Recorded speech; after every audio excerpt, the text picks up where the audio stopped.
wabonye bari bambwiye urankanze bro nuko ibiganiro ngani kosa gute wayigumukoresha yo tankoresha nimba ari king nimba ari L6 bro Ige duheze iganiro tuyage. Yo biri gute man? Aba hakindwi yose. Na message yake nilikuwa nabonye na message yawe bro.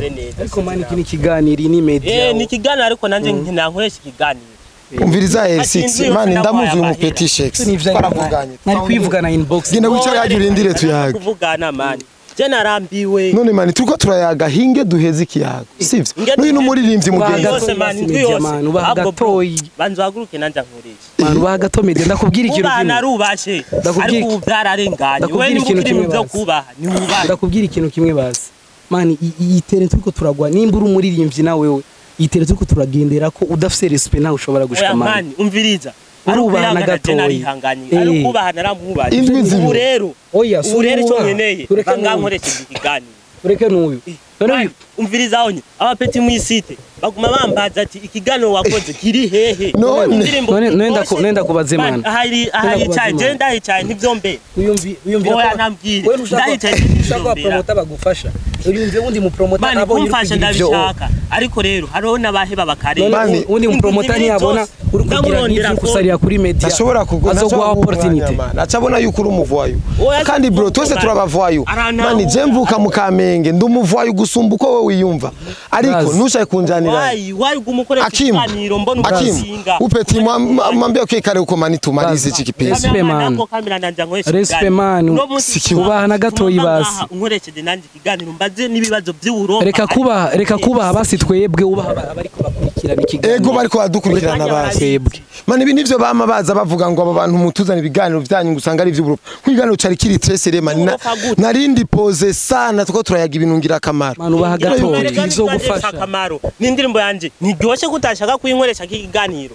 ngira umviriza nakwemere uno musi ndaza kuyiposta kuri page sivyo uno musi ndaza kuyisharinga muri YouTube no YouTube yacu urambona bro turi kumwe marengene uno mani SHACKS narinda mukeneye peti naje uno musi no fana barakeneye kumbona bro none bakubonye basi bakubonye SHACKS mani usisirike mani reka mani itere kama una respect biragoye nigikunda irespect icuba kubaha ni uyurazi myaka maze muri no game kubaha ndubaha ariko hari umuntu aheba karenza asante sana kaka umviriza peti yangu gira indero vrem ndagusavye gira indero ndayifise ariko uvuka mucarama sawa naje mvuka mu Kamenge mani je ndumuvuye gusumba nkuko wewe uvyibaza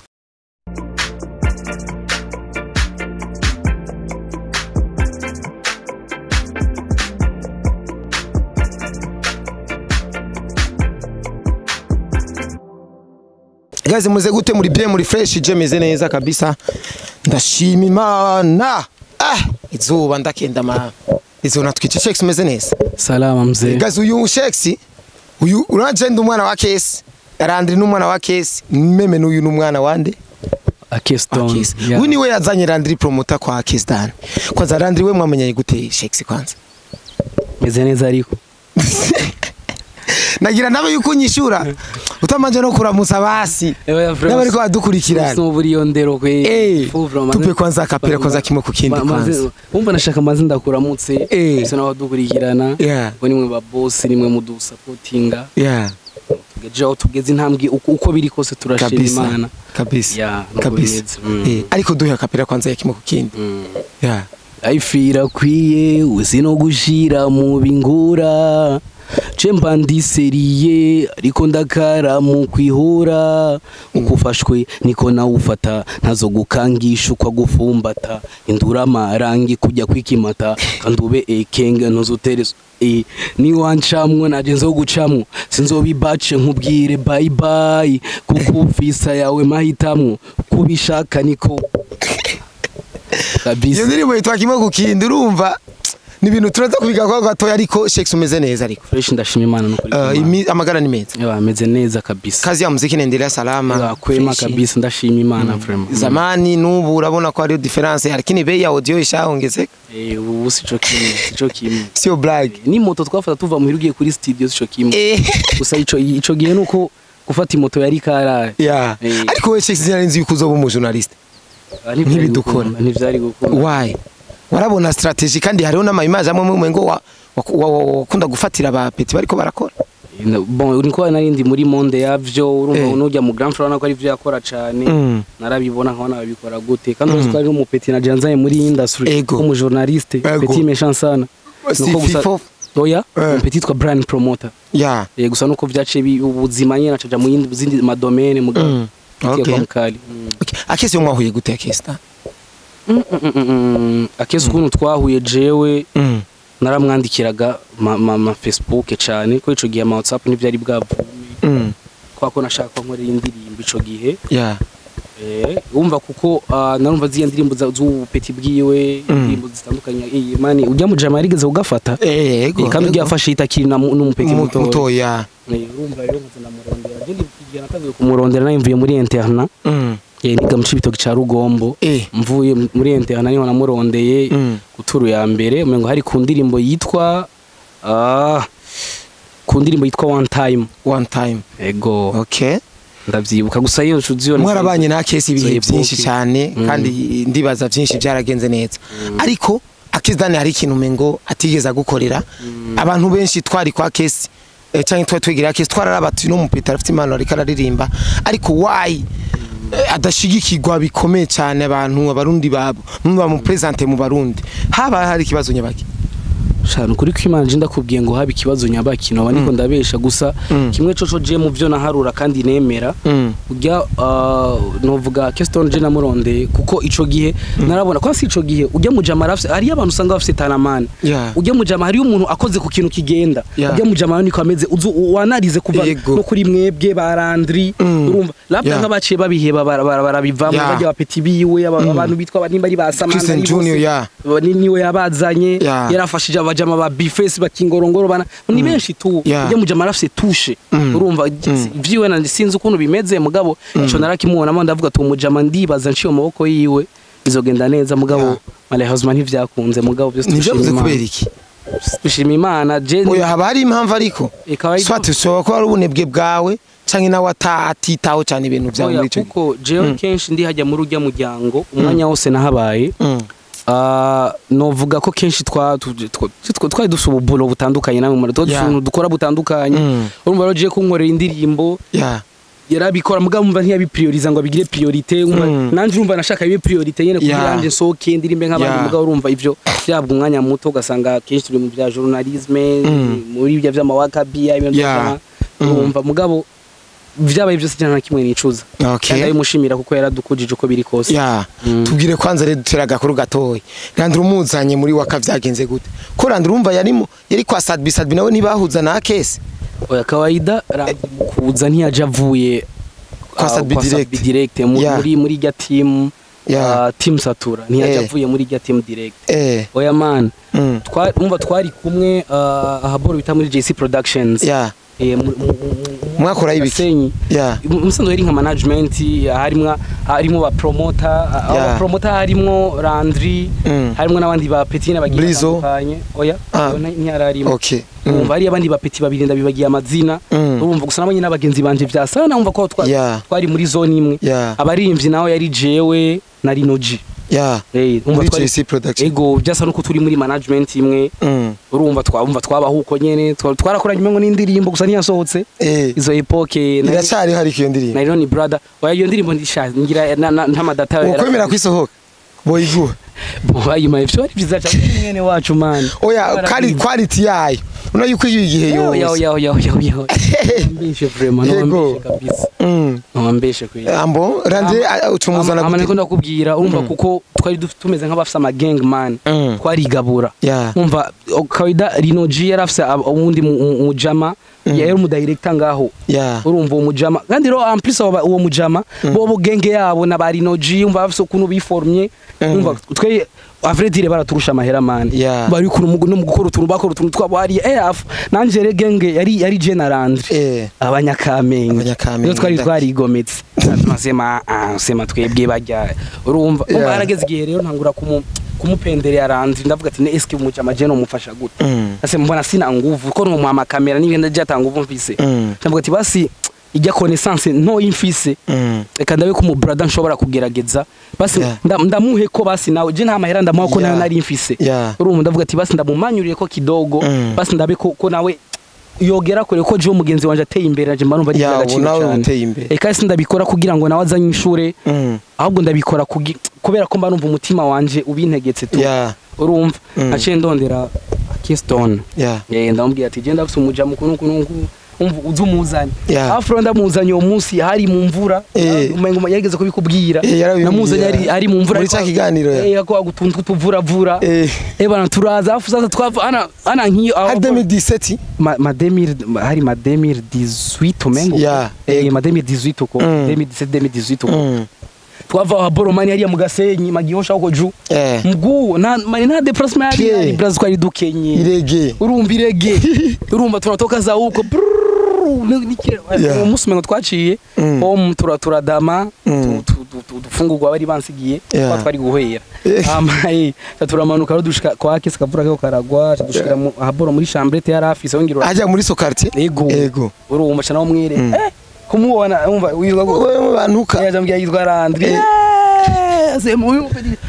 yacambwira ngo kuri Facebook nitwa nimba ari Landry Sat ngo iradukunda imana amazina usara yamubwiye nikasema nikasema muramubwira ngo wapi ngo man ngo just show koresha abapeti ngo abapeti abana ngo kaida ngo nimba ngo ifite ngo nizibana n'intama urumva we ngo nivyo ukunda arabyanga mugo urumva je kuko urumva je man nitumye ibintu nkamwe munyegere muranze je nitumye ikintu kwe ni gake cyane ngwana nacho mpakubisha ngambia kaka vraiment uyu ni mwene wacu anasema uja ama vraiment inabidi umsaidie umva kuko umva yarinze agira yarinze agira iyo show yo kuzanga nuko yumva ko byose tikizo kumva kugira ku mateko agire ku mateko yawo akavyose nuko grand frère byose avyumva vyumvire urumva petit à petit ndamukonvenka yene arazinda aravyumva tangura kumukoresha buke yatinda birakunda yamva yasanze umupeti twa Fifo Fernandez kaka meshaye sham kari sana mani bose yarabatera ubwoba mano umupeti yari nyatari nuko byagenze man inyuma yaho ariko wari kurakora imiziki ariko je haraciye kireke ntakubona nyene usohora ibyage habaye ikibazo nyabaki nyuma yaho ko je nariga je natanguye ibiboro by'imiziki nkiri umupeti sana nariga ndibuka ivyo inyuma yo ma JC nyuma yo ma JC twarameze nk'abasanzara urumva ko Landry yararonse bolo na Rino jace yava muri yo JC turamera nk'abasanzara je nanje naciye ngenda kwiga ingozi muri interna bani wanacemera nk'utakari yabuya jishuri ryaragiye rimfatanye kimya ego okay reka hari indirimbo yitwa kimwe kindi nshasha wasohoye ariyo n'umunsi nibaza neza yuko twicarenga tuza kuyagako byinshi aho twashatse kwibutsa abantu behind imbere yuko umuntu mumubona n'ubwanwa yicaye nga muri ko murayaga abafise yavuye nimba mutamumenye kera uno munsi reka mumumenye hari indirimbo kwanza yitwa nde waririmbye na wa mu DJ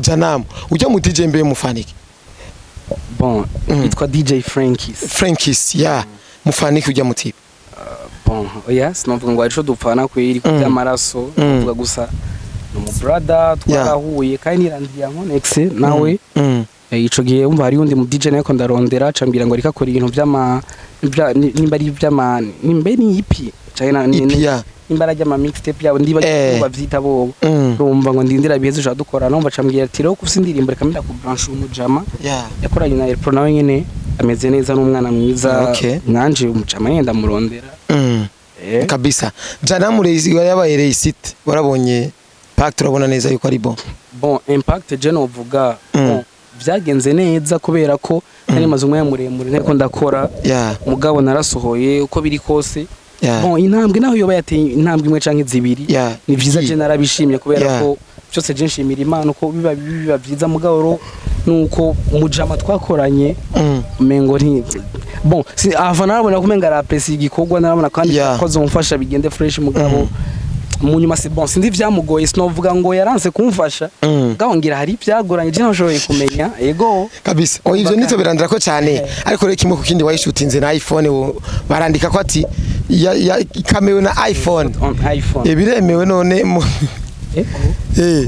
nekumengo abantu benshi baranyigeza yuko bashutinze na telefone image bashutinze na telefone bana niyo image man none iyo image nabonye kandi Pax yayishutinze Pax alaba msafi sana kabisa.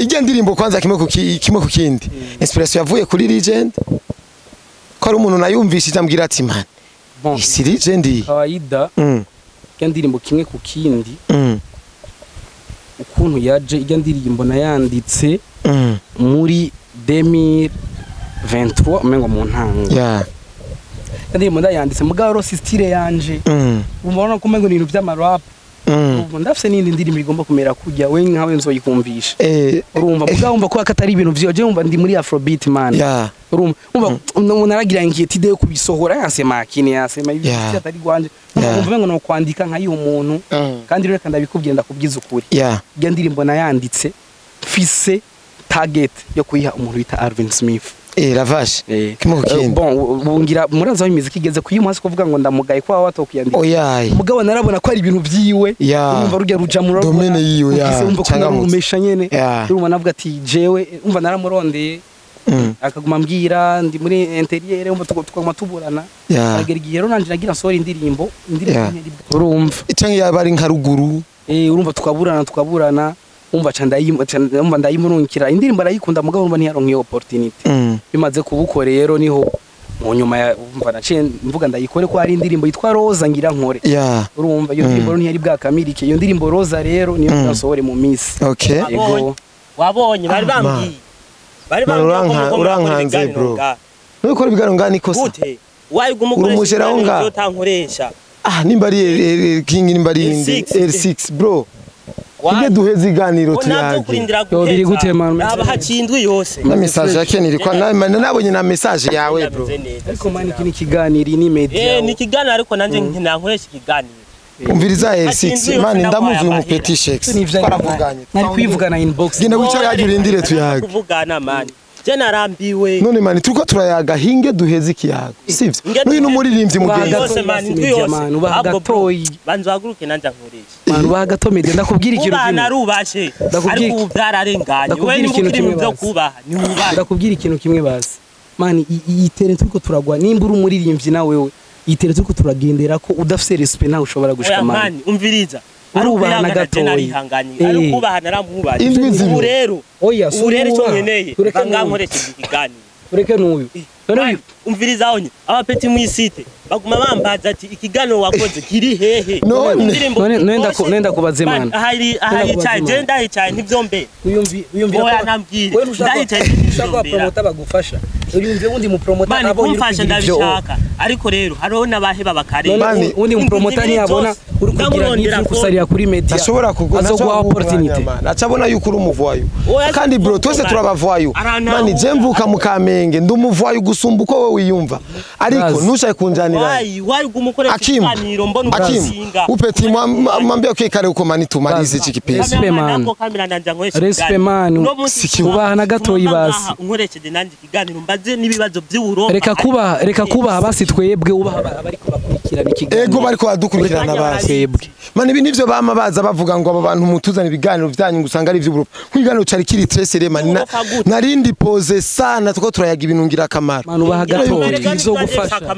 N'indirimbo yanje ntiryoshe kutashaka kuyinkoresha kiganiro ngira ni umviriza nakwemere uno musi ndaza kuyiposta kuri page sivyo uno musi ndaza kuyisharinga muri YouTube no YouTube yacu urambona bro turi kumwe marengene uno mani SHACKS narinda mukeneye peti naje uno musi no fana barakeneye kumbona bro none bakubonye basi bakubonye SHACKS mani usisirike mani reka mani itere kama una respect biragoye nigikunda irespect icuba kubaha ni uyurazi myaka maze muri noge kubaha ndubaha ariko hari umuntu aheba karenza asante sana kaka umviriza peti yangu gira indero frame ndagusavye gira indero ndayifise ariko uvuka mu Carama sawa naje mvuka mu Kamenge mani je ndumuvuye gusumba nkuko wewe uvyibaza sivyo ariko re uza ndi mu kiganiro mani nukuri kw'Imana nukuri kw'Imana wundi muntu wobikorera cha kwatura bro why no gumukoresha ibiganiro ngumu ndakoshigano ku nguvu chene ya YouTube ushirako